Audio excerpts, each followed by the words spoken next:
The starship horizon moved slowly toward the massive space station. Captain Una Park stood at the front window and watched the structure grow larger. It was the size of a small moon. Lights covered every surface like stars trapped in metal.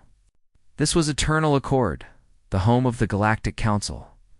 Una had trained her whole life for this moment. Earth had sent its best crew to make first contact with the galaxy's ruling body.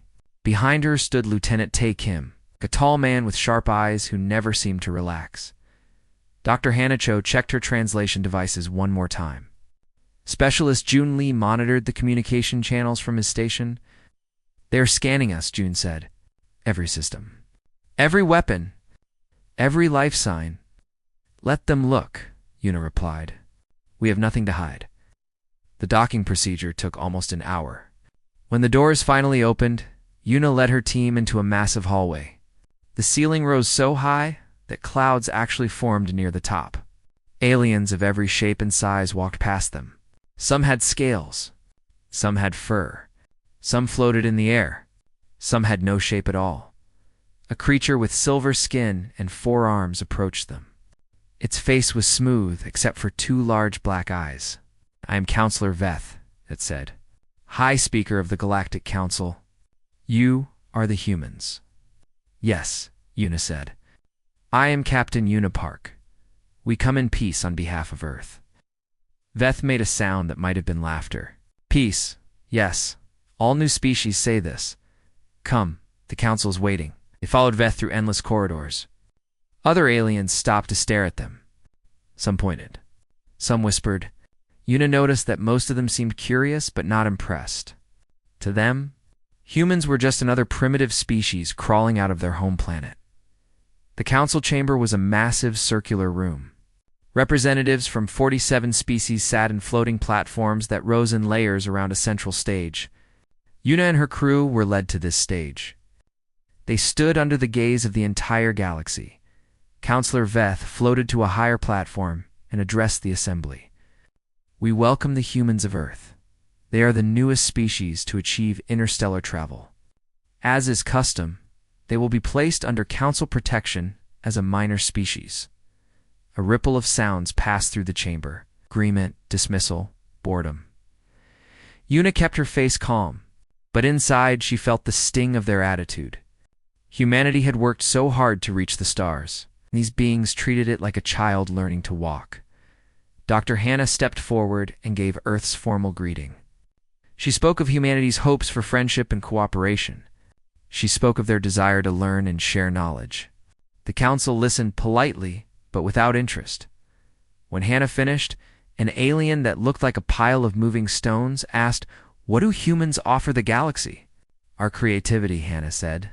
"Our determination. Our ability to adapt. Many species have these qualities," the stone creature replied. "What makes humans different?" Before Hannah could answer, another voice spoke. This one came from a very old alien with pale blue skin and eyes that seemed to hold ancient sadness. This was Scholar Kira, keeper of the Great Archives. "I have a question," Kira said. "For my records, I study the histories of all species. Tell me about your conflicts." "Conflicts?" Hannah asked. "Wars, battles, violence between your own kind?" Una felt Tay tense beside her. This was not the topic they wanted to discuss in their first meeting. But lying was not an option. The council probably already knew. "Humans have fought many wars throughout our history," Hannah said carefully. "We have had conflicts over land, resources, beliefs, and power." "For how long?" Kira asked. "Since the beginning of our recorded history. Thousands of years." The chamber grew quiet, not bored quiet. "Interested, quiet. You've fought among yourselves for thousands of years," Kira repeated. "And you still exist?" "Yes, you did not destroy yourselves." "We came close," Hannah admitted. "We developed weapons that could end all life on our planet, but we chose not to use them." Now the silence was heavy. Aliens who had been ignoring them were now staring with full attention. Ambassador Relos, a creature with red scales and a long neck, leaned forward from his platform. "You created weapons capable of destroying your own world," Relos said slowly, "and you chose not to use them. Why?" Because we feared the consequences, Hannah said. We feared what would happen to our children. Our future, Pirelo said. He looked around at the other council members. These creatures know fear, real fear, the fear of self-destruction. He turned back to Hannah. Tell me, human, what is the most feared thing on your world? Tay finally spoke. His voice was calm and quiet. That depends on who you ask. Then tell me what you fear, Relos pressed. What does a human warrior fear? Tay considered the question. I fear failing the people who depend on me. And you? Relos asked Hannah. What does a human scholar fear? I fear ignorance, Hannah said. Making mistakes because I did not understand? Relos looked at Yuna and the captain. What do you fear? Yuna met his gaze. I fear being too late. Arriving after the damage is done, Relos sat back. Something had changed in his eyes. Not respect exactly, but no longer dismissal either. After the session ended, the humans were escorted to their quarters. The rooms were comfortable, but plain, clearly designed for lesser species. Yuna did not complain. She gathered her crew for a private meeting. That went strangely, June said. They seemed almost scared when we talked about our wars. They have never seen a species survive what we survived, Hannah said. Most species either achieve peace or destroy themselves. We did neither. We kept fighting and kept living. Later that night's cycle, Scholar Kira sat alone in the Great Archives. She had accessed every file on Earth that the Council had collected over centuries of observation. She read about human wars, human weapons, human cruelty. But it was something else that made her stop. Something that appeared in every human culture across every continent and every era. Stories of an entity that humans feared above all others. Not a creature, not a weapon.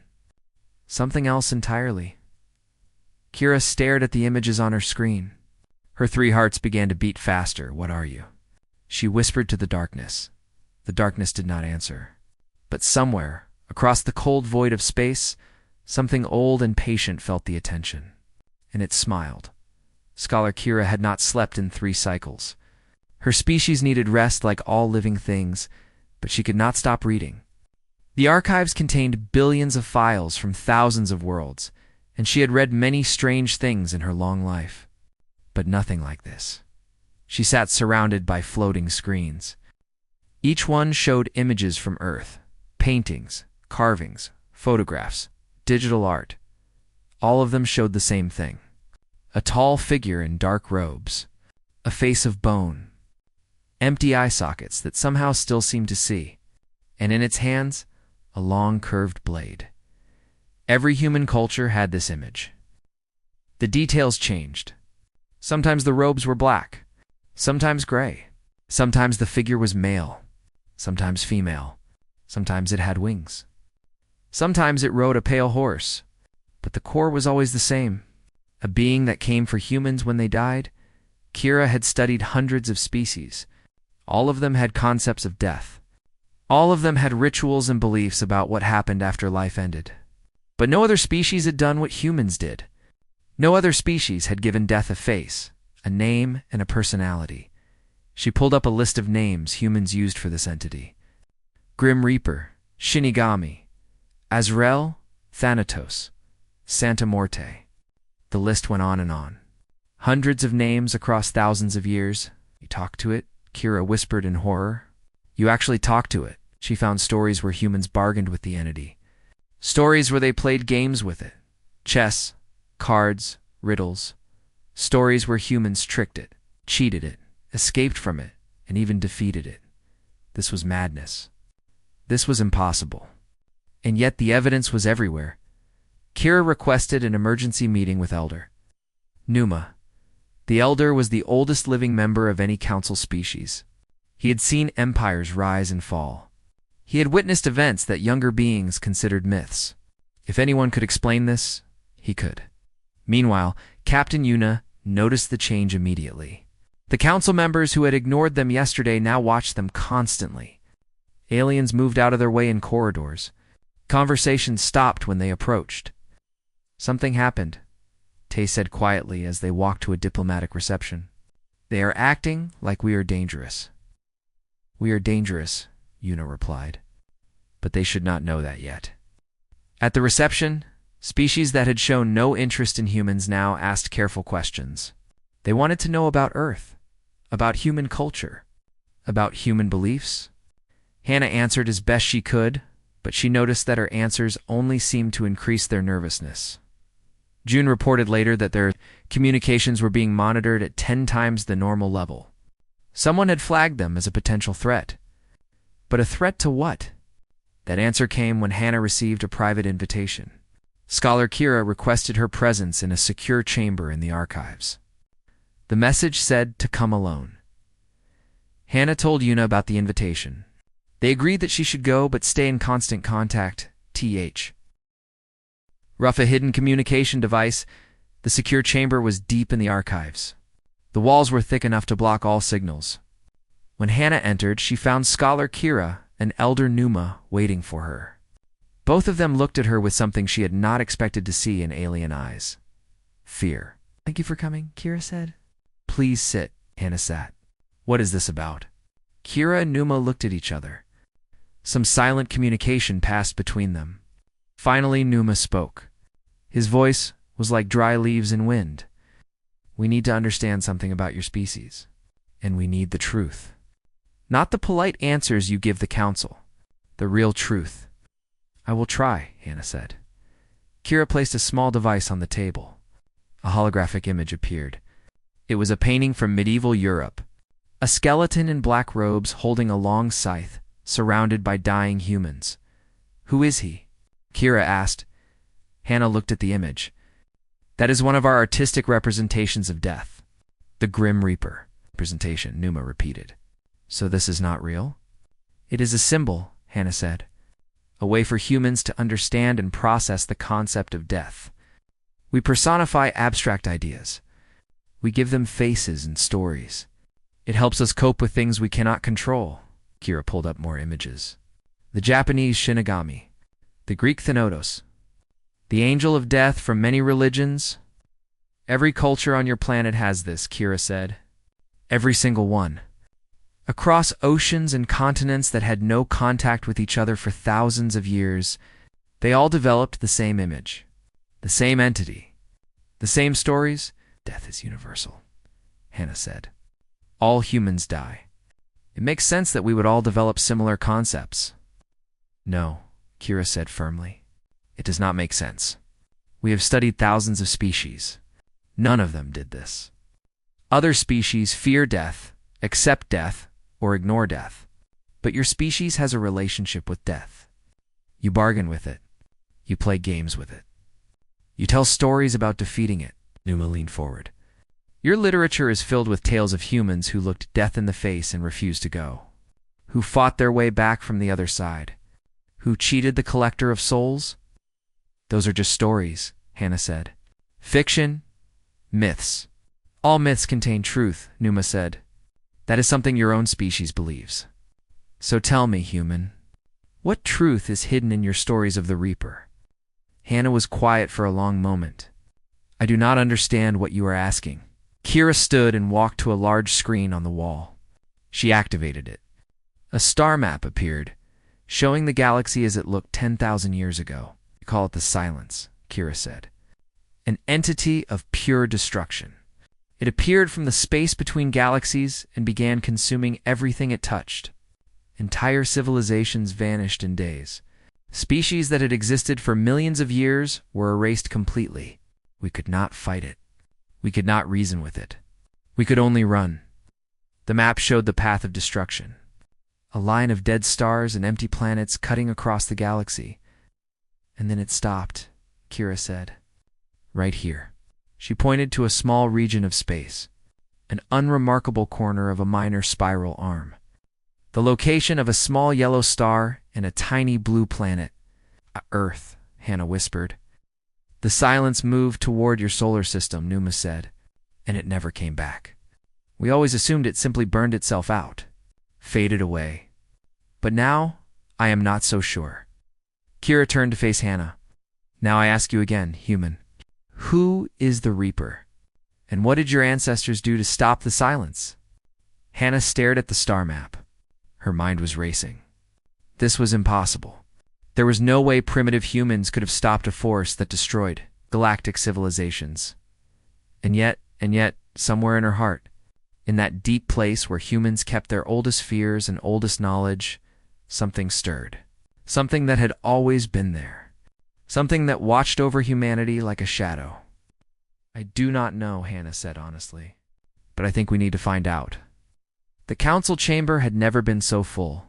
Representatives from every member species filled the floating platforms. Even species that rarely attended sessions had sent observers. The air was thick with tension, and the smell of dozens of different biologies mixing together. Counselor Veth called for silence. The noise died slowly, reluctantly. Fear made beings want to talk, to share their worry with others. But the High Speaker commanded respect, and eventually the chamber was quiet. This session is classified at the highest level, Veth announced. What you hear today must not leave this chamber. Scholar Kira has information that concerns every species in the Galactic Council.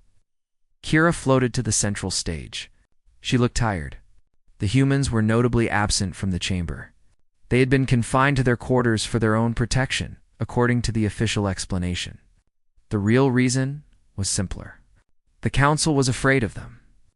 I will begin with history, Kira said. Ancient history that most of you know as legend. 10,000 years ago, an entity we call the Silence emerged from deep space.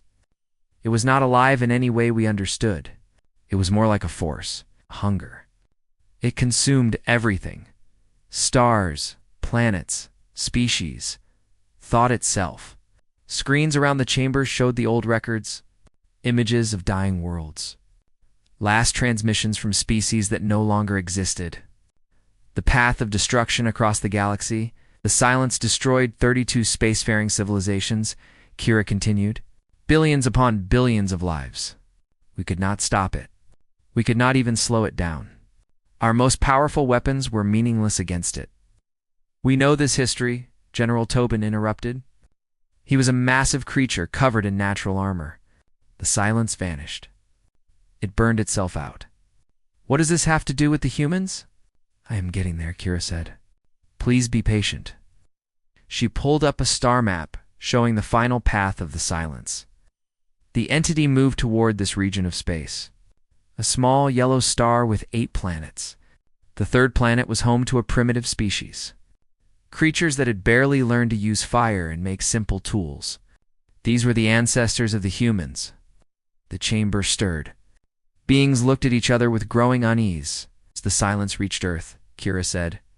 And then it stopped. Not faded. Not died, stopped. Something on that primitive world stopped the greatest destructive force this galaxy had ever seen. Ambassador Raylos stood from his platform. That is impossible. You are saying that cave-dwelling primitives defeated an entity that destroyed interstellar empires? I am saying that something happened, Kira replied. Something that we do not understand. But the evidence is clear. The Silence ended at Earth. She changed the display to show the images she had collected from human culture. The Grim Reaper in all its forms appeared on screens throughout the chamber. Skeletal figures in dark robes. Pale horses. Scythes and hourglasses. The visual representations of death from every human civilization. This is what humans believe death looks like, Kira said. Every culture on their planet developed this same image, the same entity. They call it by many names, but the most common in their current global culture is the Grim Reaper. A personification of death, General Tobin said. Many species have such concepts, Kira said firmly. Other species have beliefs about what happens after death, about the afterlife, about the soul, but no other species in all our records has done what humans do. They do not just believe in this entity. They have a relationship with it. She showed examples from human stories. Tales of people bargaining with death for more time. Games of chess where the stakes were human souls. Heroes traveling to the underworld to rescue lost loved ones. Tricksters who fooled death and escaped its grasp. In human mythology, death is not just an ending, Kira explained. It is a being, a person, something they can talk to, something they can negotiate with, something they can, under the right circumstances, defeat. The chamber was absolutely silent now. Do you understand what this means? Kira asked. Humans believe, at the deepest level of their collective consciousness, that death is something they can fight, something they can beat. Not through medicine or technology, through sheer will and cleverness. Elder Numa rose from his platform. The ancient being moved slowly, but all eyes followed him. I have lived longer than any being in this chamber, Numa said. I was young when the silence came. I remember the terror. I remember watching civilizations die. And I remember the day the destruction stopped. He paused, gathering his thoughts. We celebrated. We assumed the danger had passed. But I always wondered, I always asked myself, what could possibly stop such a force? Now I believe I know the answer. Pointed at the images of the Grim Reaper. The silence did not burn out. It did not fade. It was captured, bound, imprisoned by primitive humans who should have been destroyed, along with everything else. They did not just survive the silence. They made it part of themselves. That is speculation, Ambassador Relos said. We have no proof. We have 10,000 years of human culture as proof, Numa replied. Every story they tell about death, every image they create, every ritual they perform, they are not imagining the Reaper. They are remembering it. They transform the greatest destroyer in galactic history into their personal companion, their servant, their protector. General Tobin laughed, though the sound was hollow. You are saying that humans have death itself on a leash? I am saying that humans have a relationship with something that consumed worlds, Numa said. I am saying that this tiny, primitive, violent species did something that all our technology and all our wisdom could never do. They looked into the face of absolute destruction and said, You work for us now. The chamber erupted in noise. Species argued and debated. Some refused to believe. Others demanded immediate action against the humans. A few suggested that this made humanity valuable allies. Through it all, Counselor Veth remained silent. The High Speaker was thinking. If what Numa said was true, then everything the Council believed about power and safety was wrong. Their fleets and weapons meant nothing if a single human could summon a force that ate civilizations. Finally, Veth raised a hand for silence. We will speak with the humans again, Veth said. But carefully, very carefully. If they truly control what Scholar Kira believes they control, we must tread lightly. For 10,000 years, the galaxy has been at peace. I do not wish to discover what happens when the silence wakes up. In their quarters, the human crew had no idea what was being discussed. But Dr. Hannah Cho sat alone in her room, staring at the wall, thinking about the questions Kira and Numa had asked her. Who is the Reaper? She did not know. But for the first time in her life, she felt the answer was important. Not just academically, personally, cosmically. Somewhere inside her, in a place she could not quite reach, something old was listening, and it was pleased that someone was finally asking the right questions. The station went into lockdown at midnight. Warning lights flashed in the corridors. Security drones patrolled every level. The human delegation was moved to a more secure location, surrounded by armed guards who looked more nervous than threatening. Captain Una Park did not resist. She could see that something had changed. The aliens were not treating them as primitive newcomers anymore. They were treating them as something dangerous, something to be contained. Counselor Veth came to see them personally. The High Speaker entered the secured quarters with obvious reluctance. Its 4 hands trembled slightly as it addressed the humans. You are not prisoners, Veth said. This is for your protection. Protection from what? Una asked. Veth hesitated. From fear. The Council has learned something about your species. Something that has caused great concern. Until we understand the situation better, we believe it is safer for everyone if you remain here. What did you learn? Dr. Hannah asked. Veth looked at her for a long moment. You know about the silence? Yes?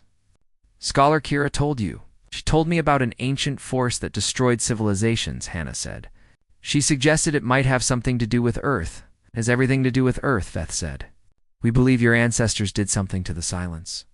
Changed it, bound it, made it into what you now call the Reaper. The humans looked at each other. Lieutenant Tay spoke first. That is a legend. A myth. The Reaper is not real. It is just a symbol humans created to understand death. Then explain why every human culture on your planet independently created the same symbol, Veth said. Explain why you tell stories about bargaining with death. Explain why your species survived an encounter with something that erased spacefaring civilizations. Silence filled the room. Jun Lee was typing rapidly on his communication device, sending encrypted messages back to Earth. Admiral Seok needed to know about this, far away. On Earth, Admiral Seok Crew sat in an underground bunker. Around him were the highest-ranking military and scientific officials on the planet. They had received Jun's message. Now they were discussing something that had been hidden for decades. Show them, Admiral Seok said. A screen lit up with classified files. Project Thanatos. Level black clearance. The files dated back to the early days of space exploration, when humanity first started looking for alien life. We found something strange in human DNA, explained Dr. Min, the head of genetic research. A sequence that should not exist. It appears in every human being. Every single one. We thought it was junk DNA at first. Then we looked closer. The screen showed a complex genetic pattern. It was unlike anything else in the human genome. Unlike anything else on Earth. This sequence is not natural, Dr. Min continued. It was added. Something modified human genetics at least 10,000 years ago. We do not know how. We do not know why. But we know what it does. What does it do? Admiral Seok asked, though he already knew the answer. But it marks us. When a human dies, this sequence activates. It sends a signal. A beacon. Calling something to collect what was promised. Back on the station, Dr. Hannah was thinking hard. Everything she knew about human culture and mythology was reorganizing in her mind. The stories about death were not just stories. They were memories, passed down through thousands of generations, encoded in culture and religion and art. If what you say is true, she said slowly to Veth, then every human alive carries this connection. We are all linked to this entity. The Reaper. Yes, Veth said. That is what frightens us. You are not just a species. You are a species bound to a cosmic force. Every human that dies feeds this entity, and in return, it protects us, Tay said. His voice was strange. He was remembering moments from his military career. Battles where he should have died, but somehow survived. Bullets that missed by inches. Explosions that killed everyone except him. He had always called it luck.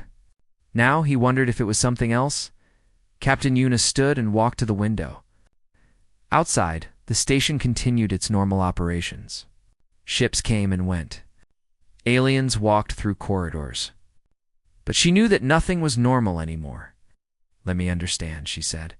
10,000 years ago, something terrible threatened Earth. Our ancestors made a deal with it. It would become bound to us. It would claim our dead. And in exchange, it would protect us from any other threat. That is our theory, Veth said. And now the entire galaxy is afraid of us, because we have death itself as our guardian. Oh. Veth was quiet for a moment. Would you not be afraid? Yuna turned to face the alien. I grew up with stories of the Reaper. Every human does. We know he will come for us someday. We know we cannot avoid him forever. But we also know that he is patient. Fair, in his way. He gives us our time. He lets us live our lives. And when our time is up, he comes gently. Firmly, but gently. It was not a threatening smile. It was sad and peaceful. The Reaper is not our enemy, counselor. He is our oldest companion. We do not fear him. We have accepted him. And maybe that is what your ancient records do not understand.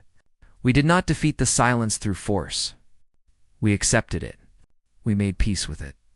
We turned destruction into transition. Veth stared at her.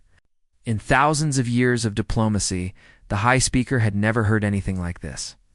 "You made peace with annihilation itself," Veth whispered. "We had no choice," Una said. "We were too weak to fight, too stubborn to die. So we did what humans do best. We adapted. We survived. And now, apparently, we carry the most dangerous force in the galaxy inside our very DNA." On Earth, Admiral Syok finished reading the full classified file.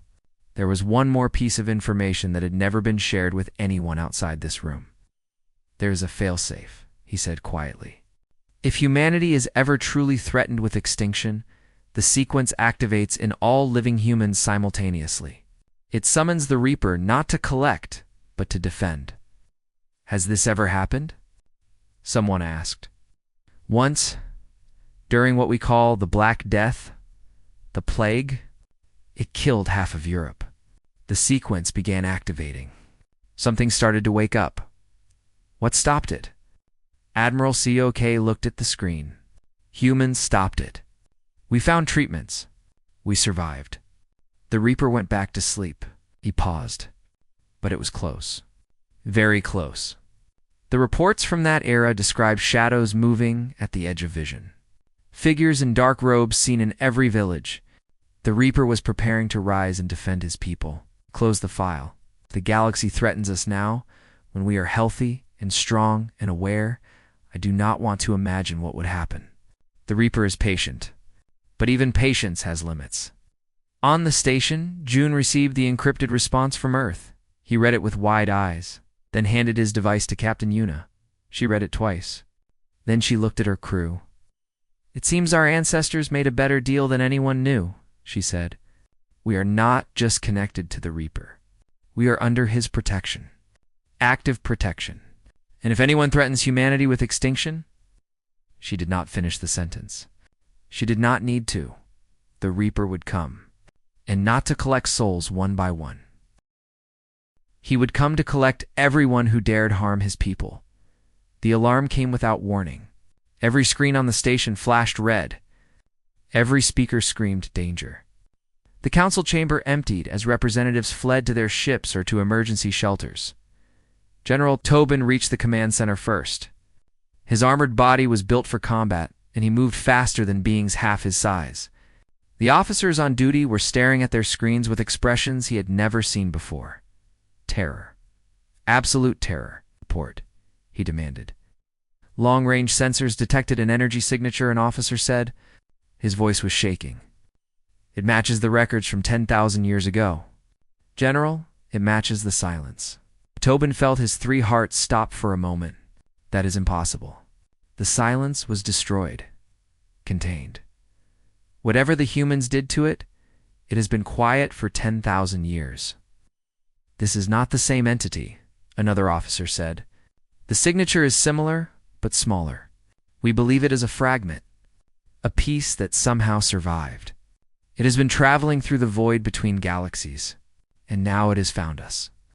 The screens showed the approaching threat. It was a darkness that consumed light, a shadow that moved through space like a living thing. Smaller than the original silence, yes, but still massive. Still hungry? Still coming? How long until it reaches the station?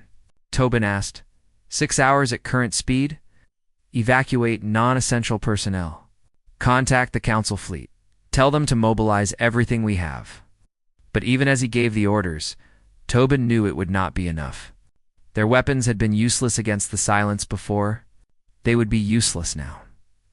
In the human quarters, Captain Una felt it before the alarm started. A strange sensation in her chest. A coldness that was not unpleasant. An awareness that something was wrong, but also that something was watching. Waiting. "Do you feel that?" She asked her crew. They all did. Every human on the station felt it. A stirring. Awaking Counselor Veth arrived with armed guards. "You need to come with us. The council is gathering in a secure location. We have an emergency," we know, Una said. "The silence is coming." Veth stared at her. "How do you know that?" Una touched her chest, where the cold feeling was centered. "We can feel it. Something is waking up inside us, responding to the threat. Council gathered in the most protected room on the station. All 47 species were represented. Even the humans were there, though they stood separate from the others. The other species kept their distance, as if the humans might explode at any moment. Elder Numa addressed the assembly. His ancient voice was steady, despite the fear in his eyes. The fragment of silence will reach us in less than 6 hours. Our weapons cannot stop it. Our shields cannot block it. We have sent for reinforcements, but they will arrive too late. I am sorry to say that this station, and everyone on it, will likely be consumed. Panic spread through the chamber. Species began arguing about escape routes and survival chances. Some blamed others for bringing this disaster upon them. Some simply wept. General Toban slammed his armored fist against his platform. There must be something we can do. Some weapon we have not tried. Some strategy. There is nothing, Numa said. We've faced this enemy before. We know its power. We cannot fight it. Captain Yuna stepped forward. The chamber fell silent as all eyes turned to her. There may be one option, she said, but it will require you to trust us. To trust humans? What option?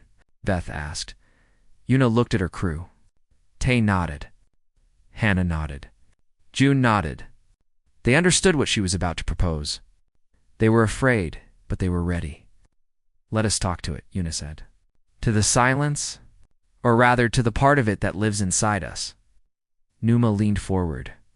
You believe you can summon the Reaper? Here now. I believe it is already waking, Yuna said. I can feel it. Every human on this station can feel it. The silence is approaching, and our protector is preparing to respond. How? Tobin demanded. How does one summon death? Dr. Hannah stepped beside her captain. We do not summon death. We acknowledge it. We stop pretending it does not exist. We stop hiding from it. She closed her eyes. The other humans did the same. They reached inside themselves, to that cold place that had always been there. That quiet companion they had known their whole lives. The shadow at the edge of vision. The figure in dark robes. The temperature in the chamber dropped. Not slowly, instantly. Ice formed on the walls. Breaths became visible clouds. Aliens shivered and wrapped themselves in their garments, and then the shadows began to move. They peeled away from the corners of the room. They gathered in the center of the chamber, in front of the human delegation. They took shape, form, purpose, tall, so tall, robed in darkness that was not cloth but absence, a face of white bone, ancient and patient, empty eye sockets that somehow saw everything, and in skeletal hands. A blade that was not metal but ending. The Grim Reaper stood before the Galactic Council. Nobody moved. Nobody breathed. Species that had ruled empires for millions of years trembled like children before this figure. The Reaper did not speak. It did not need to.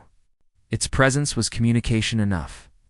It turned its empty gaze toward the approaching darkness and space.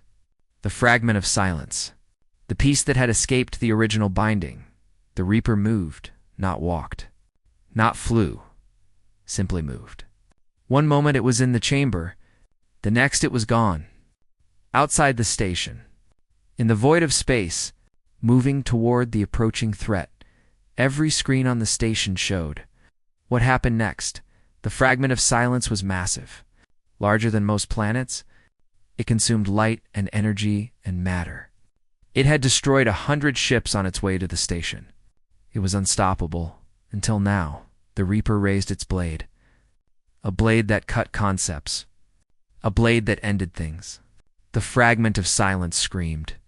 Not with sound, with reality itself. Space twisted. I'm bent. The darkness that had consumed civilizations tried to flee. But death is patient.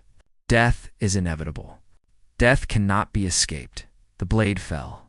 The fragment of silence was unmade. Not destroyed, unmade. Every particle of its existence was collected, claimed, added to the Reaper's domain. In seconds. The threat that should have killed everyone on the station was simply gone. The Reaper returned. It stood again before the council, before the humans. For one endless moment, it looked at the aliens who had feared it for 10,000 years. Then it turned to Captain Yuna. It reached out one skeletal hand and touched her chest, where her heart beat, where the genetic marker connected every human to this ancient bargain. The touch was cold, but also somehow warm, familiar, like meeting an old friend after a long absence. The Reaper spoke, not with words, with understanding, a message that only humans could receive. I protect what is mine. You are mine. You have always been mine. From the first deal to the last breath, then it was gone. The shadows returned to normal. The cold faded. The chamber was just a room again, but everything had changed. Counselor. Veth approached Captain Yuna. The High Speaker moved slowly, carefully, as if approaching something sacred. We understand now, Veth said, why your species survived, why you do not fear death. You have nothing to fear. Death itself fears for you, Yuna smiled. The same sad, peaceful smile from before. We never asked for this burden, she said. 10,000 years ago, our ancestors faced something terrible. They did not have weapons or ships or technology. They only had their will to survive. And somehow, they made a deal that saved not just Earth, but the entire galaxy. She looked around the chamber at the aliens, who had dismissed humanity as primitive, who had treated them as children playing at space travel. Now you know the truth. Humanity walks with death. We carry him in our blood. And if anyone threatens us or our friends, he will come. Not as a collector, as a defender. General Tobin stepped forward. His armored body seemed smaller now, humbler. Will you teach us? He asked, how to face death without fear, how to make peace with the end. We can try, Yuna said, but I warn you, it is not easy. It takes a lifetime. Many lifetimes. Generations of humans living and dying and passing their wisdom to the next generation. We have time, Elder Numa said. Thanks to you, we have all the time we need. The Galactic Council voted that day to elevate humanity to senior species status. Not for their technology, not for their resources, for something far more valuable. Humanity had taught the galaxy that death was not the enemy. Fear was the enemy. Denial was the enemy. And the best way to face the end was to accept it, to make peace with it, to walk beside it as an old companion. From that day forward, the story spread across the galaxy. The tale of the small blue planet and its people, who had befriended the most terrifying force in existence, and whenever a species faced danger, whenever the darkness seemed too deep and the odds too great, they would remember the human lesson, do not fear the Reaper, because somewhere in the heart of every human, he is watching, waiting, ready to protect the species that taught the universe how to die with dignity and live. Without fear, the Reaper was not humanity's curse. He was their greatest gift to the stars.